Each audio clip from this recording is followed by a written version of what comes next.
Sammlung, wie der Erik hat, die fällt nicht einfach vom Himmel, sondern da steckt auch viel Arbeit dahinter. Und deswegen stehen wir jetzt hier, denn hier haben wir einen komplett nackten Rahmen in einer sehr seltenen, sehr schönen Farbe. Und das Besondere ist nicht nur die schöne, seltene Farbe, sondern die Farbe, die das Ding vorher hatte. Denn bis vor kurzem war dieser Roller noch komplett schwarz, oder? Der war komplett schwarz überlackiert. Wir stehen hier vor einem Roller, das ist in seiner Art und Güte schon echt was Seltenes. Die Farbe nennt sich Verde Parachi. Auf der Fufi selten, auf der 125er Primavera super selten. Und Tom und ich haben uns hier echt in mühevoller Kleinarbeit den Roller vorgenommen. Nitro, Aceton, Rasierklinge, Beize und haben in mehreren Schichten hier das hässliche Schwarz runtergeholt und den Roller wieder in seinem originalen Blechkleid übergeben. Und du hast sogar die originalen Trittleisten gerettet. Genau, nicht nur die originalen Trittleisten. Im Prinzip versuchen wir alles, was an optischen Anbauteilen ist, wieder so herzustellen, dass wir sie danach wieder auf dem Roller verbauen können. Nicht, weil die neuen Teile nicht passen, sondern einfach, hier habe ich noch ein bisschen mehr Herzblut dran. Okay, sehr schön. Hier ist auch wieder noch die Klappe für den Motor und ich habe es kaputt gemacht. Also hier ist die Klappe für den Motor. Erik, hast du denn irgendwo noch einen Motor?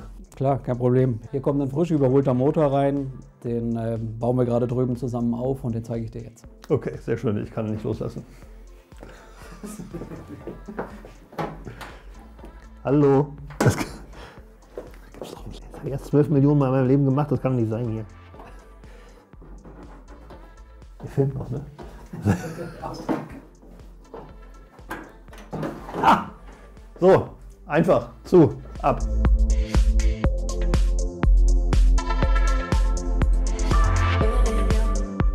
Jetzt sind wir auch beim Motor angekommen. Hier oben ein Large Frame Motor, der dann doch um Welten größer ist als der kleine süße Small Frame Block.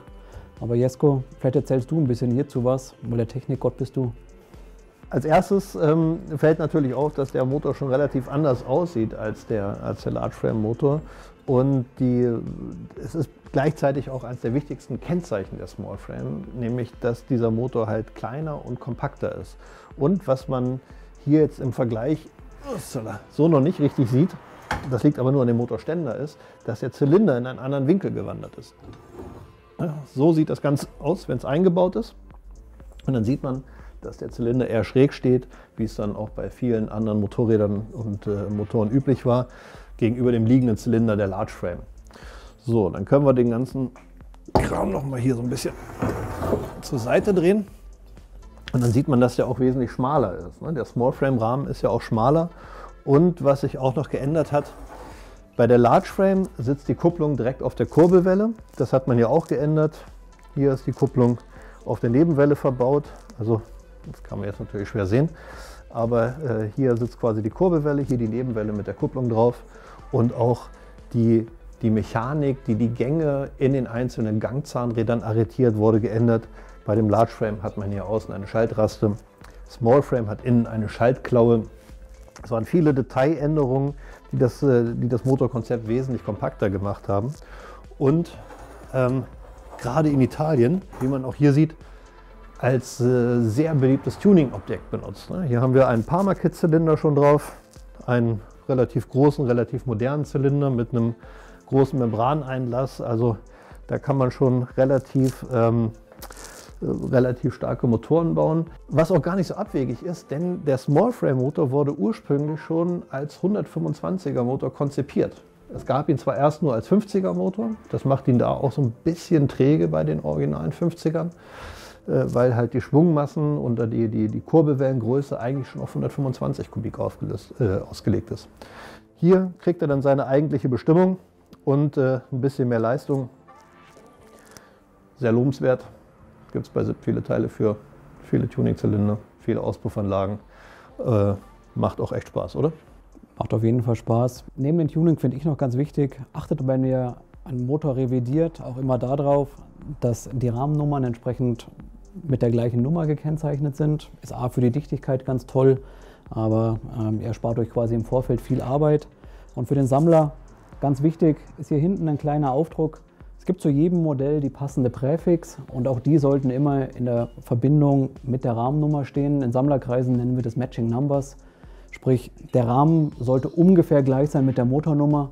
Die Italiener haben das nie so ganz ernst genommen, aber wenn ihr so ein paar hundert Nummern auseinander liegt, dann seid ihr auf der sicheren Seite. Ihr habt einen Matching Number Motor, passend zu eurem Roller, seid ihr gleich noch ein bisschen wertvoller unterwegs und macht auf jeden Fall nichts verkehrt. Erik, vielleicht kannst du uns gleich noch sagen, was da überhaupt die besten Modelle sind für Neueinsteiger in das Metier, für Leute, die vielleicht auch Lust haben, etwas umzubauen, zu basteln, zu tunen.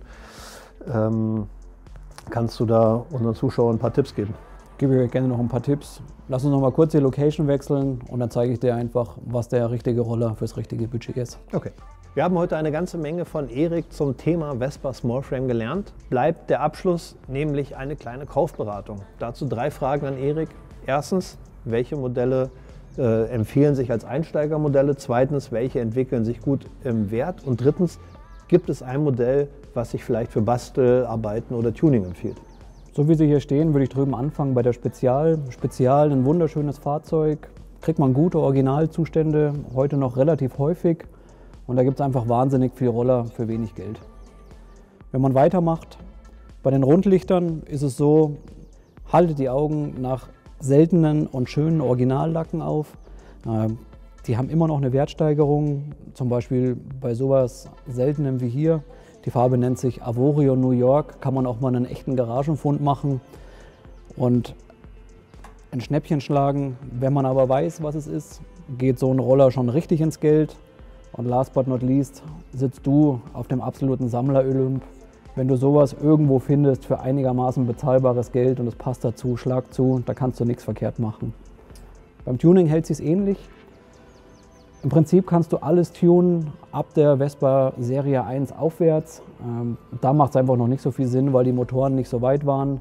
Aber alle Fuffis, die danach kommen, lassen sich super tunen. Platz ist überall genug drin, da kann man wenig verkehrt machen. Für Umbauten am Rahmen empfiehlt sich vielleicht jetzt eine SS weniger, dafür dann eher eine PK hernehmen. Heutzutage erfreuen sich ja auch Rennserien immer mehr Beliebtheit. Da ist vielleicht eine PK ein dankbares Einsteigerprojekt, weil man für wenig Geld einen Roller kriegt, den man schnell umbauen kann und dann Spaß haben. Gut. Aber ich glaube, das war es im Groben für heute. Ich möchte mich vielfach bei dir bedanken, weil das war heute sehr lehrreich, auch für mich, was wir alles gesehen und gelernt haben. Damit beschließen wir die Folge für heute. Ich möchte euch bitten, liken und Bimmel drücken, wenn es euch gefallen hat. Und verabschiede mich von Erik. Bis zum nächsten Mal. Auch von euch. Macht's gut.